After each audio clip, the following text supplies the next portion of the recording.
Hello friends, இன்றைக்கி வாழ்க்கையில் எனக்கு ரொம்ப உதவிய ஒரு ப்ரேயரை பற்றி தான் இன்றைக்கி பார்க்க போகிறோம். இதுக்கு பேர் செரெனிட்டி ப்ரேயர். இது என்ன சொல்லுதுன்னா, God grant me the serenity to accept the things that I cannot change. இறைவனே, என்னால் எதை மாற்ற முடியாதோ அதை ஏற்றுக்கொள்ளும் மன அமைதியை கொடு.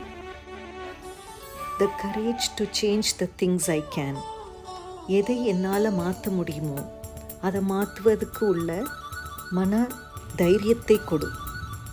And the wisdom to know the difference.